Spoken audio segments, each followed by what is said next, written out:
Joe, we've seen in recent weeks sort of teams have been unlucky, but it's safe to say that today was a bit of a back step.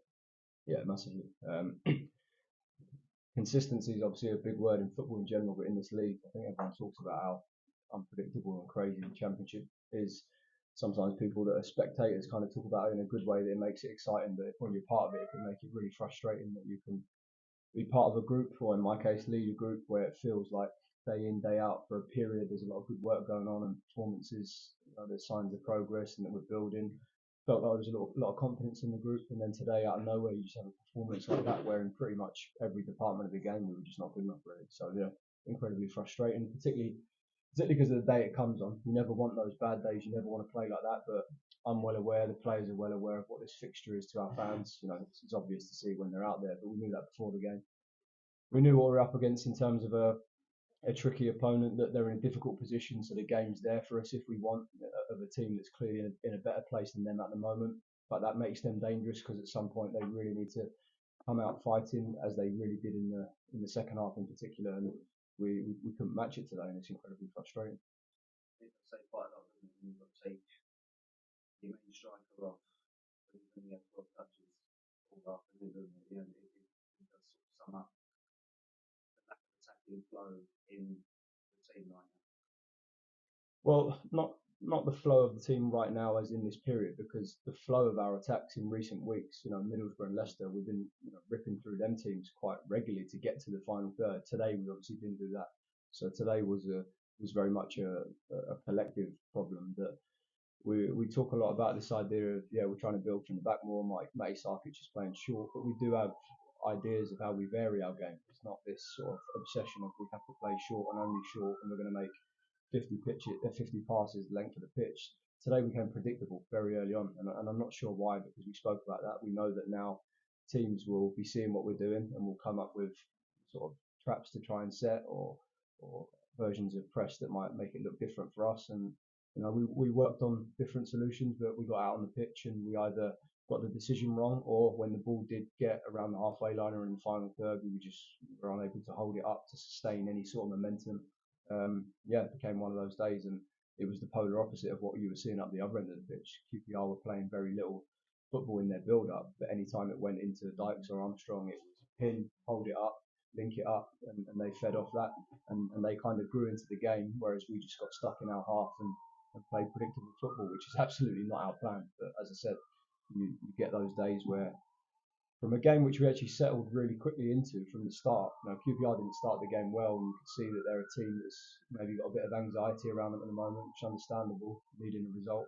We settled quickly, but then it was kind of like that lulled us into a full sense of security. We went from 5 minutes of a steady, comfortable game to just not being able to break into any form of intensity. And you can't play in games like that and expect to get anything out of it in that sort of mode. It's quite safe to say that they did their homework. They sort of really kept your key players comfortable, really quiet as well. Yeah, it's definitely fair to say that, but that is football and that's coaching. We did ours as well. We had the solutions and alternatives. We've not just got one pattern of play of we play Matty Sarkic to Wes Harding and then out to right back. But unfortunately, it looked like that at times. I'm not sure why, because we've definitely, I really enjoy working with our players. That we talk a lot, we look at a lot of clips, we do stuff in training, and if you watch the way the team's kind of evolved in recent weeks, they clearly take it on.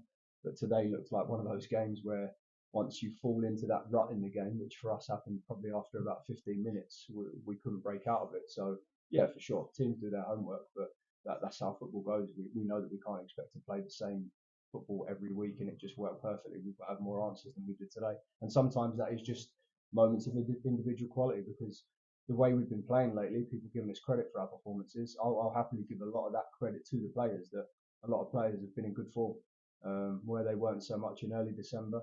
There's been players that for 4 or 5 games now, I could reel through a list that have been playing really well, and just their basics of their quality of passing the ball through the line or holding the play up or linking it.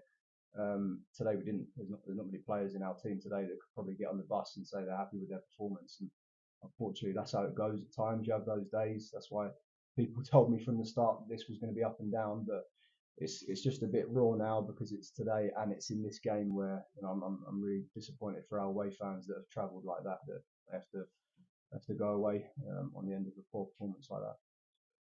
Joe, I know you got into a rut after 15 minutes, but it was the sort of game we should really have ended 0-0. Really, I mean, what can you say about the 2 goals that you conceded by large? Yeah, well, they kind of sum up the day. That, as you say, I think in general it was a poor game of football, and that's not to take anything away from QPR because I said before, QPR today, particularly in the second half when they started to grow in spirit and belief a bit, they reminded me of us 3 weeks ago when we played them on Boxing Day, and that we'd got to a point where we were kind of just desperate for a win, however we could take it, and there was a real fight, and the second balls we were getting there, they grew into that team today. But I think it was a bit of a poor game of football in terms of quality. But small moments still decide football matches like that. So just because they didn't play great stuff all day or cause us many problems in playing through us, you've got no right to think you're entitled to a draw. It's poor defending for the first goal. You know, it's a ball that arrives at the back post, and again, that's something that QPR have scored goals like that before. We've just got to deal with it. We've just got to defend. And then obviously the second one, it starts from a free kick where they're bright. Again, really telling of the day that they're bright and catch us out with a free kick where we should be more alert. And then obviously it's, the shot's not that difficult and it ends in the back of our net. So yeah, you could definitely look at them and say two soft goals, but on the whole, for us coming to a London derby with the standards we want to have, I'd absolutely take the defeat today and not feel hard done by those 2 goals because you play poorly like we did, you're going to get punished. Football aside, I mean, there was another incident with fans, your fans, throwing bottles to the goal. I think it might hit fans as well. I mean, what can you say about your supporters? What are you going to tell you? If I'm honest, I was talking to Andy Myers and I saw the stewards coming round, so I was aware that an incident had gone on, but I haven't seen what happened. Obviously, if things are being thrown onto the pitch, it's obviously or in the direction of the players, it's something we don't and can't condone.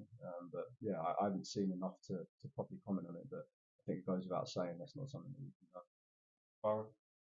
Give us an understanding of what the message is after the game. The message. Quite consistent that I don't really speak in much detail after the game because whether we win, lose or draw, because of the simple fact that there's a lot of emotion involved.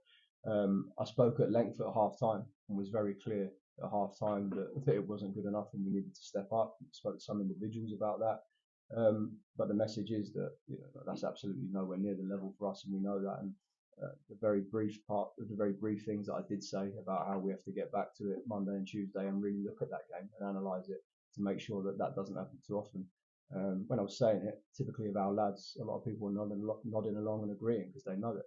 They've been out on the pitch in recent games and felt what our performances feel like when they're heading in the direction we want to go. And today that wasn't it. So they know. I didn't need to dress them down. And as I said, to be fair, that these players have got a lot of credit in the bank with me recently because they've been working their socks off in recent weeks. They're buying in a lot. They're taking things on board and clearly trying to put it into practice. And inconsistency is frustrating. A lot of teams have it. We're not the only team in this division that look like they're making some progress and then hit a dip.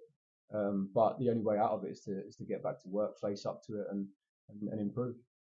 And we saw Jack Tanganga make his debut today in about 22 minutes.